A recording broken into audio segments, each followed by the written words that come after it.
Hi and welcome to HappyKittyCrafts. Today I'm going to be teaching you the Chinese staircase bracelet.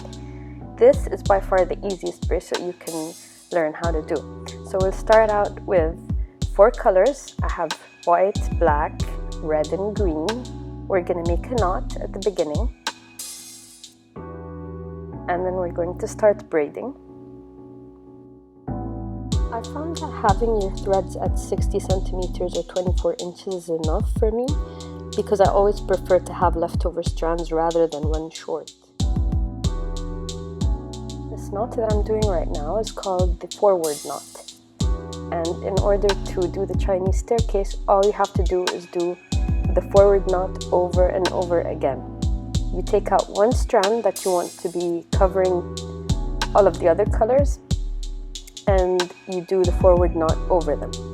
You can alternate the color later on by returning the red strand back to the group and taking out a white strand and continuing, or whichever color you choose to continue with. As you continue to do the forward knots, you will start to see that spiraling staircase form appear. Now you'll notice that every once in a while I adjust the strands and clip. All I'm doing is rotating the strands along where the direction of the spiral is forming so that it doesn't clump up and it spirals very smoothly.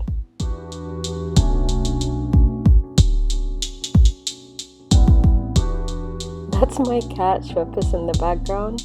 He loves to sit and watch, and he rarely interrupts or ruins the strands for me, but yeah, I guess he couldn't resist this time.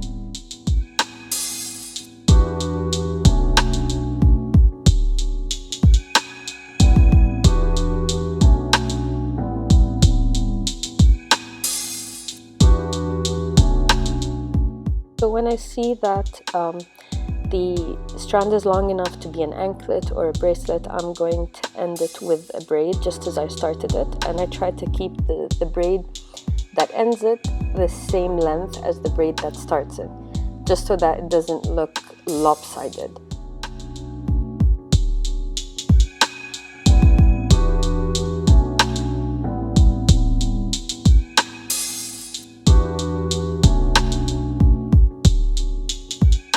I'd really appreciate a thumbs up if you liked this tutorial and found it helpful. And if you have any questions, I'm more than happy to answer them. So thank you for watching.